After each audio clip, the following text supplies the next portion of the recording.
जब नहीं आए तो इनको माता पिता को पता चला कि बोले हमारे सातों के सातों भाई समाज की सेवा कर रहे हो और हमारी याद भूल गए, अब क्या करें, अब किसको भेजें।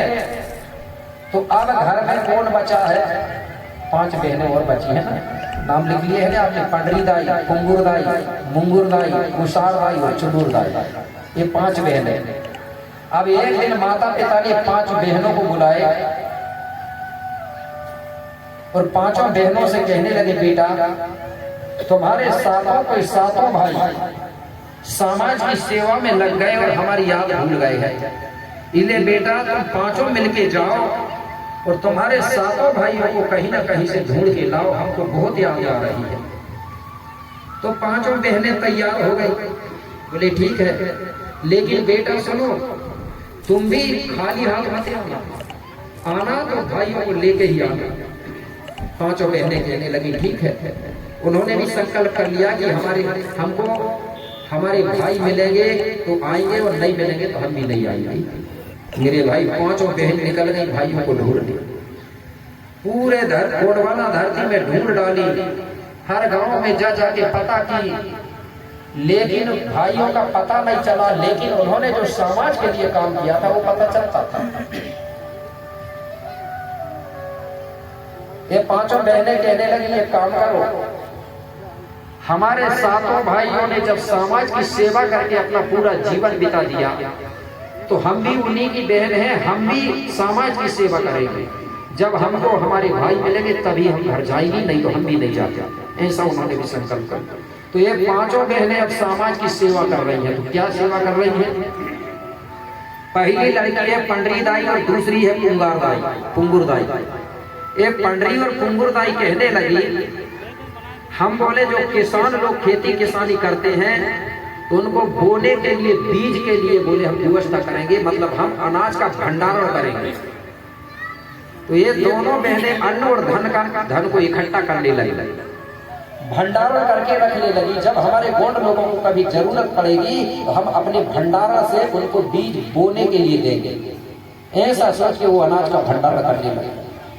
तो ये पंडरी और पुंगार दाई गोंडी संस्कृति के अनुसार अन्न धन की देवी कहलाती है। इन्होंने जो भंडारा का काम चालू किया था, वही भंडारा का धीरे धीरे विस्तार हुआ और आज बड़े बड़े गोदाम चल रहे हैं, अनाज चल रहे हैं। लेकिन इनको शुरुआत करने वाली कौन है? पंडरी और पुंगार दाई। मैंने देखा हूं पहले के समय में हर गोंडों के गांव में एक भंडारण कोठी होती थी, अनाज की होती थी ना, उसी को लोगों ने राम कोठी में बदल दिया था। क्या नाम रख दिया था? राम कोठी, जबकि राम कोठी नहीं बोलते थे उसको, पंडरी पुंगार दाई के नाम से जानते थे। और जो पुंगुर दाई है वो पैसा इकट्ठा करती थी, हर गांव में राशि भी जमा करते थे हम लोग। आज भी कई जगह चल रहा है। मरकाम दादाजी ने भी ये काम चालू करवाया था कि नहीं? अभी इधर देखता हूं मैं कई गांव में 10-10, 12-12 लाख रुपया इकट्ठे हैं एक गांव में। तो एक अन्न और धन की देवी कहलाती है गोंडी संस्कृति में। अभी दिवाली आने वाली, दीपावली, ठीक है, नहीं तो पहुंच जाओ दुकान और ले आओ पुतरिया, ठीक है ना? हम पुतरिया वाले नहीं हैं। अन्न धन की अगर सुमरन ध्यान करना है तो मैं आपको बता रहा हूं। अन्न धन की हम कैसे करते हैं? जैसे अभी कौन सा अनाज आ रहा है आपके घर, नया अनाज, धान आएगी ना, तो हमारे गोंड लोग दीपावली के समय में जो अनाज, नया अनाज आता था, वो क्या सुमरन ध्यान पूजा पाठ करते थे। तो क्या करोगे आप? क्या करोगे? मात्र संख्या ध्यान से सुनना, तुम्हें लोग ज्यादा लक्ष्मी की पूजा करती हैं। जो धान है, जो भी नया अनाज आता है, उसको एक सफेद कपड़ा में रख लो, जहां अपना पेन भी ना होता, दीवाना सबसे, और एक कपड़ा में राशि रख लो, सिक्का रख लो, पैसा रख लो, दोनों को। और दोनों को होम धूप पारा करके अनाज की इतनी बड़ी पोटली बना के अलग और पैसा की पोटली बना के अलग। तो पैसा जो है उसको जहाँ पैसा रखते वहाँ पैसा को रख दो, और जहाँ अनाज भंडारण करते वहाँ अनाज की पोटली रखते थे, ठीक है ना? ये है असली लक्ष्मी। नहीं तो हमारे लोग असली लक्ष्मी दुकान वाले को लेके आते हैं और नकली वाली पुतरिया को लेके आ जाते हैं। जबकि असली कौन सी है? पुतरिया वाली है कि जो अनाज वो है असली। पैसा है असली का पुतरिया है असली? पैसा है। और मेरे हिसाब से तो असली अगर लक्ष्मी हो तो आप खुद हो, है कि नहीं? ये लक्ष्मी। और लक्ष्मी अगर लक्ष्मी की पूजा करे तो अच्छी बात नहीं। बाबी नारी तुम भी नारी, नारी नारी की पूजा कर रहे हो, ठीक है ना?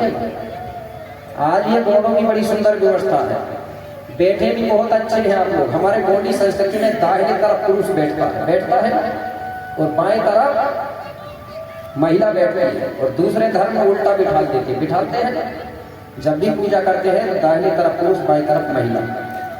तो जो महिला है वो स्वयं लक्ष्मी होती है। अगर कहीं पतिदेव बाजार जाएगा तो पैसा किससे मांगेगा? आपसे मांगेगा कि पुतरिया से मांगेगा? पुतरिया में तो खुद लाने में पैसा लगा दो, काय को पैसा देगी? नहीं देगी। आज ये गौड़ संस्कृति की पहचान है। बाएं तरफ जो होती है महिला होती है लक्ष्मी का प्रतीक है, अन्न धन का प्रतीक है। आज भी जैसे कोई भैया लोग है ना, कोई खड़े होना जिसका जेब हो, भूमका जी, चश्मा वाले दादा जी, खड़े हो जाना तुम, ऐसा करके ऐसा धीरे से घूमना। इनका जेब देखना है आपको, ठीक है? जेब देखना किस तरफ, ऐसे घूम जाना तुम जी। जेब देखो कौन से तरफ है, दिख रहा है ना? कौन से तरफ है?